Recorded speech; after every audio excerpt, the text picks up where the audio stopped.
Hey, what's going on everyone? It's Justin here, and today I've got a video on the MacBook 12-inch with Retina display. So I know this laptop came out earlier this year, so this isn't going to be a full review, but instead my experiences after using it for a few weeks.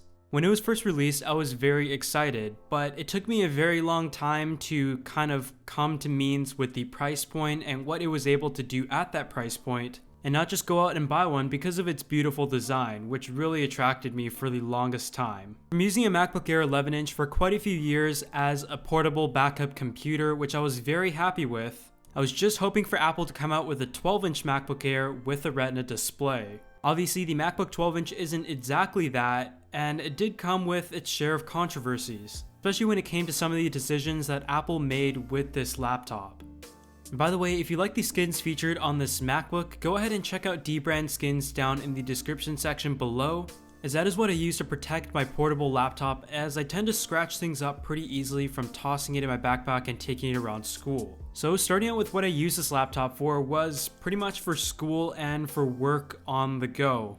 With the computer itself weighing in at just 2 pounds, there was literally no excuse not to take this everywhere I went, and it is kind of the reason why I've never really been an iPad user. This is close enough to the same size as an iPad, and pretty much the same level of portability, but can do so much more. With the laptop itself coming in at 0.35 centimeters at its thinnest point to 1.31 centimeters at its thickest point, the design aesthetics of it is just amazing, and the second I saw it, I fell in love with the design. And of course you got a beautiful 12-inch Retina display with a 2304 by 1440 resolution, and the model I went with is the 1.3 GHz Intel Core M processor with the standard 8 GB of RAM, 256 GB of PCIe flash storage, and I would definitely recommend anyone who plans to purchase this to at least get the 1.2 GHz option. As from what I saw in my research, it does have a reasonable speed boost compared to the 1.1 GHz.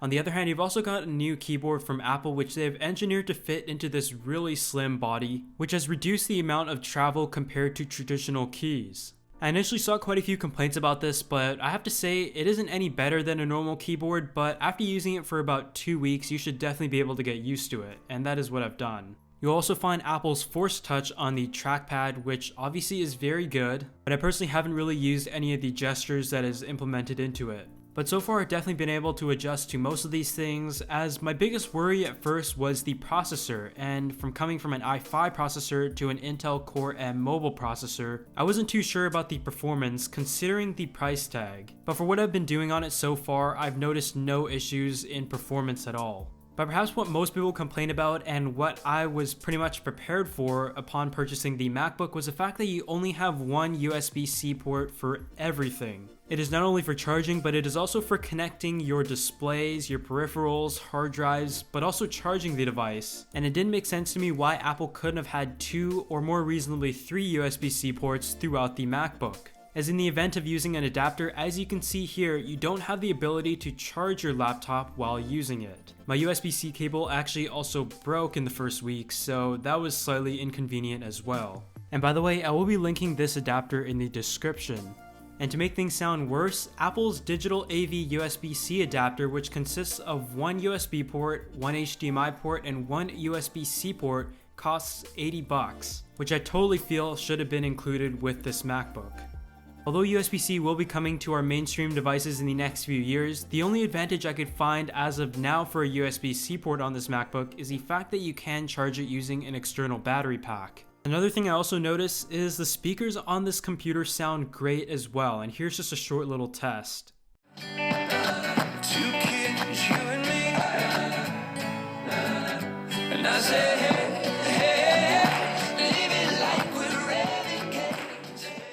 But other than that, this has just been my experiences on the MacBook 12-inch with Retina display after using it for a couple weeks for school and work. Like I mentioned, mainly for web browsing, replying to messages, email, and a little bit of Photoshop and word processing. I love this laptop and don't regret buying it. I'm not going to be the first to admit that it is definitely overpriced for what it is, especially with that 480p webcam in there as well. The specs aren't anything impressive, but the form factor and design are. And even though I would advise many people to hold off until the second generation of this laptop, if you're looking for a primary computer, I would almost always recommend someone to go and get the MacBook Air 13-inch for example, But if you're someone looking for a backup computer and would be most likely using it for the same purposes I do and have the money to spend on this, if you're willing to deal with some of the trade-offs, I'm sure you'll be very happy with it. But other than that, if you enjoyed this video, be sure to hit that like button as it helps the channel out a bunch, and be sure to check out the brand skins in the description section below for sponsoring this episode, and I'll see you all in the next video.